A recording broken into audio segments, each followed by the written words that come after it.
Manifestation কি সত্যি কাজ করে, নাকি এটা শুধুমাত্র ম্যানিফেস্টেশন কমিউনিটির পাগলামি? আজ আমি এই বিষয়টাকে ব্রেকডাউন করব। ম্যানিফেস্টেশনের আসল সত্যটা কী, এর পিছনে কোন সায়েন্স কাজ করে, আর ম্যানিফেস্টেশন নিয়ে মানুষের মধ্যে যে মিথগুলো রয়েছে, এই সব বিষয় নিয়ে আমি আলোচনা করব। সো ভিডিওটা স্কিপ না করে লাস্ট পর্যন্ত দেখতে থাকুন। Let's define what is manifestation. Manifestation হলো একটা প্রসেস যেখানে আপনি আপনার চিন্তাভাবনা, বিশ্বাস, অনুভূতি এবং ধারণার দ্বারা ডেলিবারেটলি আপনার রিয়ালিটিকে ক্রিয়েট করতে থাকেন। আর এটা কোনো ম্যাজিক নয়, এটা হলো মাইন্ডসেট। ম্যানিফেস্টেশন কিছু ল অনুযায়ী কাজ করে, যেমন law of attraction, law of assumption ইত্যাদি। তো যদি প্রশ্ন হয় ম্যানিফেস্টেশন কি সত্যি কাজ করে, উত্তর হবে হ্যাঁ, সত্যি এটা কাজ করে। ম্যানিফেস্টেশন কি সবার ক্ষেত্রে কাজ করে? এই উত্তরটাও হবে হ্যাঁ, এটা 24/7 প্রত্যেকটা মানুষের ক্ষেত্রে কাজ করছে। বাট মোস্ট পিপল সে কি ম্যানিফেস্টেশন কাজ করছে না, কারণ তারা ল্যাক থেকে এটা করছেন। তারা অ্যাফার্ম করছেন একরকম, আর চিন্তা ভাবনা করছেন আর একরকম। ম্যানিফেস্ট করতে না পারার প্রথম কারণ হলো আমাদের মধ্যে থাকা রেজিস্ট্যান্স। কোনো ইনার থট, ফিলিংস, বিলিভ বা ফিয়ার যেটা আপনার ডিজায়ারের কন্ট্রাডিক্ট করছে, সেটাই হলো রেজিস্ট্যান্স।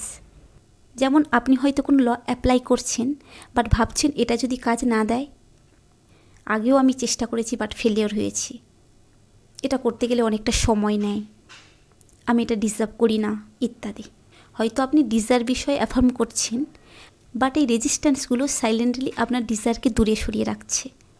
কারণ এই রেজিস্ট্যান্স আপনার সেই পার্টকে রিফ্লেক্ট করছে যেখানে আপনি পুরোপুরি বিশ্বাস করতে পারেন না, বা আপনি বর্দি ফিল করেন না যে আপনি এটা পাওয়ার যোগ্য। সেকেন্ড হলো limiting believe, deep rooted thoughts, যেটা আপনার ডিজায়ারকে বাস্তবে পরিণত হতে বাধা দিচ্ছে। সেগুলো সবই হলো লিমিটিং বিলিভস। আর এগুলো আমাদের মধ্যে এমন ফিলিংস দেয় না যেন মনে হয় এটাই সত্যি, কিন্তু প্রকৃতপক্ষে এটা আপনার পোটেনশিয়ালকেই লিমিট করে দিচ্ছে। মানুষের মধ্যে কয়েকটা কমন লিমিটিং বিলিভস রয়েছে, যেমন টাকা আর্ন করা খুবই কঠিন, অর্থ অনর্থের মূল কারণ, মানুষকে কখনো বদলানো যায় না, আমি যদি পারফেক্ট হই তবেই লোকে আমাকে অ্যাকসেপ্ট করবে, সব আগে থেকে লেখা রয়েছে, চাইলেও কিছু বদলানো যায় না, ভাগ্যের লিখন কেউ খণ্ডাতে পারে না, বয়সের সাথে সাথে হেলথ খারাপ হয়ে যাবে, এটাই স্বাভাবিক, জেনেটিক বিষয়কে অ্যাভয়েড করা অসম্ভব ইত্যাদি ইত্যাদি।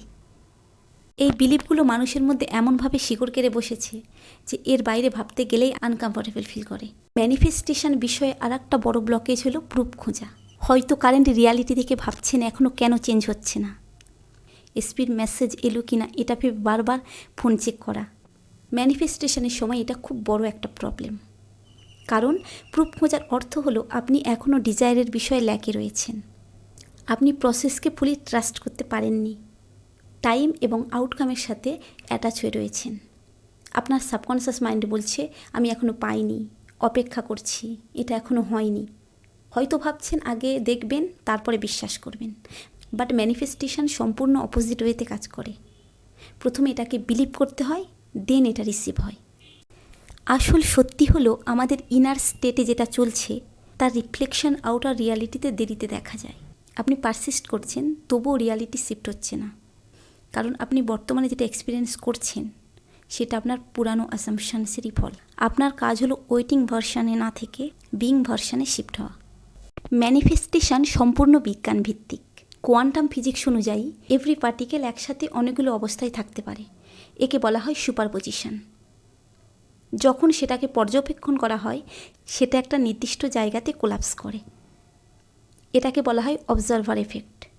অর্থাৎ আপনি যখন কোনো বিষয়ে লক্ষ্য দিচ্ছেন না, তার কোনো অস্তিত্ব আপনার কাছে নেই, বাট যখন আপনি সেটাকে লক্ষ্য করেন বা বিশ্বাস করেন, তখন সেটার বাস্তবতা তৈরি করেন।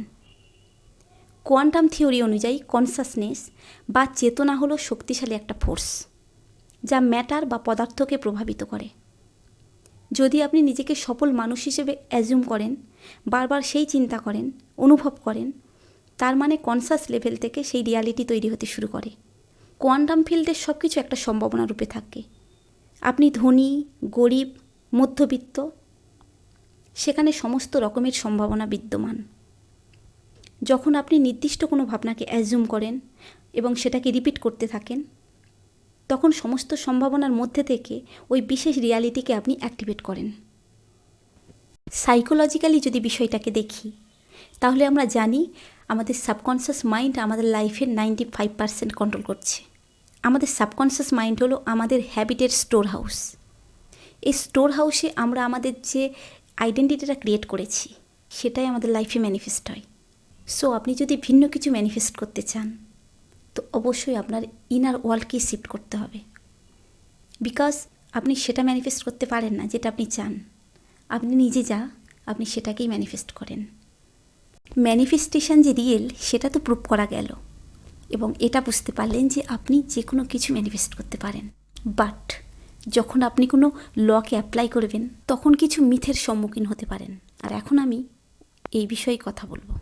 ফার্স্ট মিথ হলো ম্যানিফেস্টেশন মানে পজিটিভ চিন্তা করতে হবে। বাট সত্যি হলো ম্যানিফেস্টেশন শুধুমাত্র কিছু থট নয়, এটা আপনার টোটাল আইডেন্টিটিকে বোঝায়। 24/7 আপনি পজিটিভ নাও ফিল করতে পারেন, বাট আপনার ডোমিন্যান্ট অ্যাজাম্পশন কি সেটা ম্যাটার করে। সেকেন্ড হলো আপনাকে অবশ্যই স্পিরিচুয়াল বা রিলিজিয়াস হতে হবে। এটা একেবারেই ভুল কথা। ম্যানিফেস্টেশন হলো একটা ন্যাচারাল ল, জাস্ট লাইক গ্র্যাভিটি। আপনি ইউনিভার্সের যেখানেই থাকুন না কেন, ঠিক যেমন গ্র্যাভিটি আপনার উপর কাজ করবে, ম্যানিফেস্টেশনও আপনার জন্য কাজ করে। 24/7 আপনি ম্যানিফেস্ট করছেন, এই রিয়ালাইজেশনটুকু থাকা যথেষ্ট। থার্ড হলো ম্যানিফেস্টেশনের ক্ষেত্রে অনেক টেকনিক্স করতে হয়। বাস্তবে আপনি কি টেকনিক্স করছেন সেটা বড় কথা নয়, আপনি কোন স্টেটে রয়েছেন, আপনার ডোমিন্যান্ট থটটা কী, সেটাই হচ্ছে প্রধান বিষয়। আপনাকে নজর দিতে হবে মেন্টাল ডায়েটের ওপর। আপনি যদি 10 মিনিটও অ্যাফার্মেশন করেন সেটাই যথেষ্ট। এবং ফোর্থ মিথ হলো ম্যানিফেস্টেশন সবার জন্য কাজ করে না। বাট সত্যি হলো কনসাসলি হোক আর আনকনসাসলি হোক, ম্যানিফেস্টেশন সবার উপরেই কাজ করে, সবার জন্য কাজ করে। সো আপনার ডেসপারেশনকে যেতে দিন, ডিজায়ারকে নয়। Just feel it, speak it, think it and assume it's done.